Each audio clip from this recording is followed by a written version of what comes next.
hell no. I know just who to call. I know just who to call for your ass. 911, what's your emergency? There's a wild thug on the loose in Indiana. There's a thug that plays for the Phoenix Mercury, a goon named Alyssa Thomas.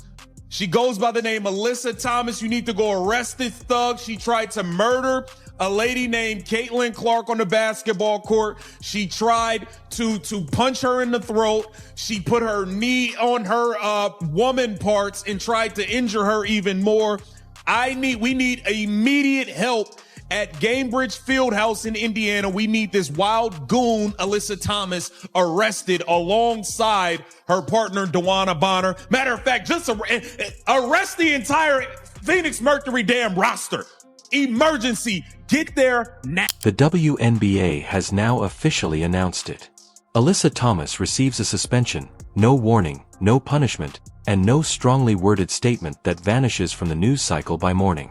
Suspended for purposefully assaulting Caitlin Clark during a professional basketball game in front of broadcast cameras, in front of a packed arena, and in front of a nationwide audience that has come to expect the WNBA to protect its players in the manner that a professional league is expected to.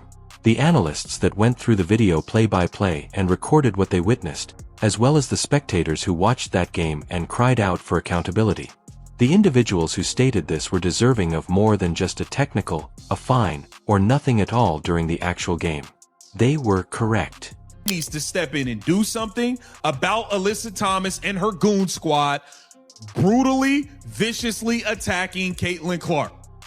Brutally, viciously attacking Caitlin Clark.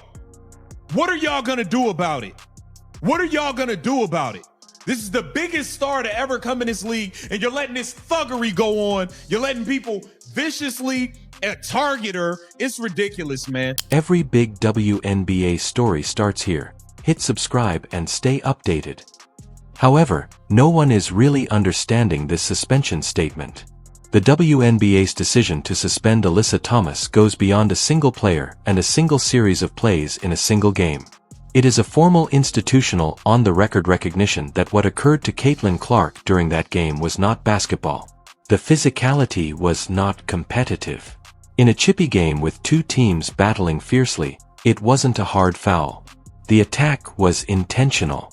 Additionally, the weight of the evidence has finally compelled the WNBA, an organization that has been navigating the extraordinary financial and cultural attention that Clark's presence has brought, to openly state this.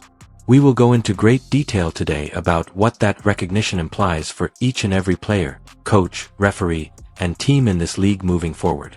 We must revisit the video in order to fully comprehend the implications of the WNBA's suspension ruling, including its institutional, commercial, and future implications for player protection in this league. Therefore, the suspension did not occur in a vacuum. It happened because certain events on a basketball court were caught on camera from several perspectives, examined by officials and league staff following the game, and found to be behavior that went beyond what professional sports leagues are required to deal with. Additionally, the footage is horrific, as the analyst in our transcript stated what he saw while reviewing it in detail in real time. This is how one fan perceives it, not in a subjective manner. In actuality, the ball is in her hands over there. Let's begin with a blow to the throat. Because the majority of people first recognized this play, it had the greatest direct influence on the decision to suspend it. This thuggery, though. Look at this thuggery by Alyssa Thomas. Look at this. Look at this. You're trying to punch her in the throat, guy. What are you doing? Look at this. Arrest this hoodlum. Lock this thug up. What are we doing here? What are we doing? Like, let's be real here. That was unnecessary. This is the stuff we're talking about. That was not necessary at all. At all. Come on, man. Look, the ball is all the way over there. Look at where the basketball is, guys. Look at where the basketball is. Look at her. Look at her face. Look at her. It's ridiculous.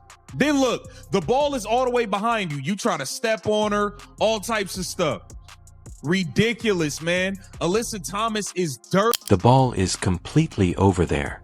This observation, which appears several times in the analyst's film evaluation, goes beyond simple annoyance.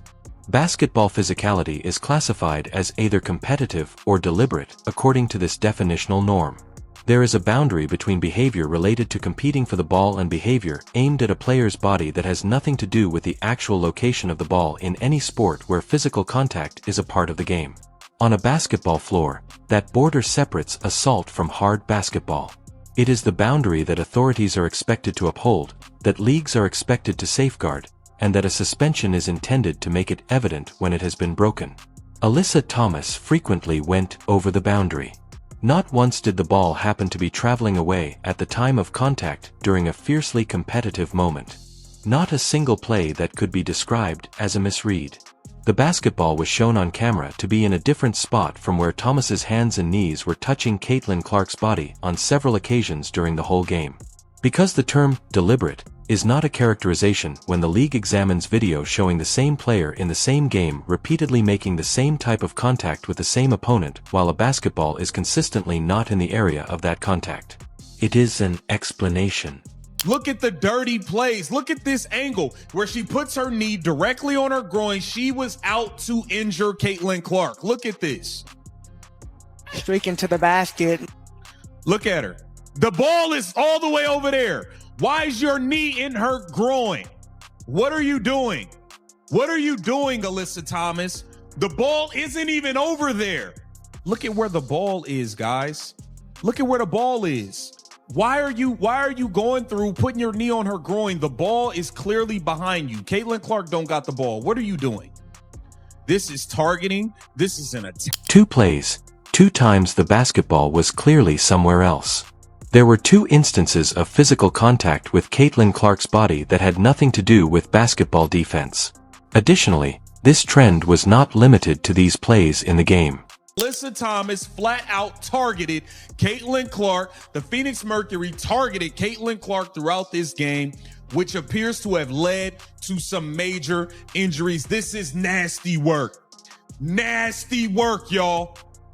I am disgusted. The Indiana Fever just lost to one of the most. Let's now discuss the suspension itself. Because the statement, the official disciplinary action, and the actuality of it are significant enough to need serious examination rather than being dismissed as a straightforward piece of news that confirms what everyone already anticipated. Players are rarely suspended by the WNBA. That is an observable fact regarding the way this league has applied sanctions in the past. Fines are frequently imposed. Technical infractions mount up.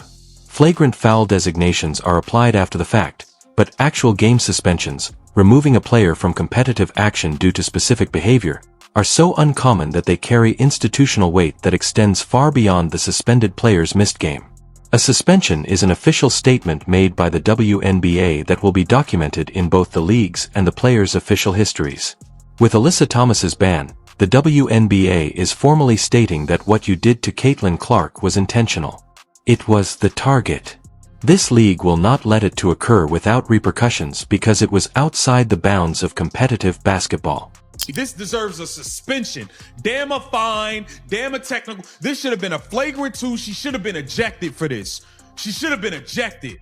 Let's now examine why this particular punishment, this particular formal institutional response, alters the future climate for every player in this league. Because music, not the game or games the suspended player misses, is the most significant aspect of a suspension. The precedent it sets, the signal it sends, and the message it conveys to every player on every roster in this league regarding the true nature of the rules of engagement are what matter most. Prior to the suspension, the league's pattern of ignoring Caitlin Clark's documented physical behavior conveyed an implicit message along the lines of, "Be careful because if you go too far, we might fine you," but the definition of too far is fairly generous and the consequences are manageable. The implicit message has changed significantly after the suspension. The implied message now is that there is a specific category of behavior that will result in you missing games, not paying a fine you can afford, sitting in street clothes while your team plays without you, and having your name attached to a WNBA suspension announcement that every player, coach, and front office in this league is currently reading. These behaviors include purposeful targeting of a player away from the ball, contact intended to injure rather than defend the basketball, That is not the same discussion as a fine. Additionally, it will result in different conduct in the future. You would have thought the WNBA would have been prepared, especially after what happened last game, but the WNBA clearly not prepared. They didn't do anything to stop this goon stuff, this thuggery from happening. No matter how nice the suspension announcement is, it cannot completely cover up the details of this incident, particularly in light of what transpired during the most recent game. Because the suspension does not address this accountability issue. Why wasn't anything done prior to this game to stop the same pattern of behavior directed at Caitlin Clark from happening again if the league had documentation from a prior game that demonstrated Thomas's physical play style against Clark? The suspension indicates that the WNBA acknowledges that Thomas's actions were improper and significant enough to cause missed games, but it does not explain why the league's in-game enforcement standards, officiating procedures, pre-game warnings to teams and players, and preventive measures were unable to stop the behavior during the game in question. The suspension is an after-the-fact accountability measure. Look at all this dirty stuff they're doing. Landing zone fouls, landing zone fouls. This is the play where Caitlin Clark appears to have hurt her back. I mean, bro, it's just nasty-ass plays by the Phoenix Mercury, man. This is nasty work by the Phoenix Mercury. They went out there and targeted Caitlin Clark. They injured her. That's just what it is, bro. That's just what it is, man. This team is dirty as hell. Let's now discuss the particular repercussions that the suspension has for both Alyssa Thomas and the Phoenix Mercury as a team. Regardless of your opinion of the behavior that led to her suspension, Alyssa Thomas is an important member of the Phoenix Mercury team. She is among their most influential artists. This is supported by the analysts' own analysis of game statistics. 4 rebounds, 8 assists, and 24 points on 12 of 17 shots. Statistically speaking, this was one of both teams' most successful music individual performances during that game. The WNBA said, "You are going to sit," after observing the performance and the behavior it contained. Alyssa Thomas was dominant in this game, 12 of 17. She had 24 points, 8 assists, 4 rebounds, and a bunch of thuggery goon activity that should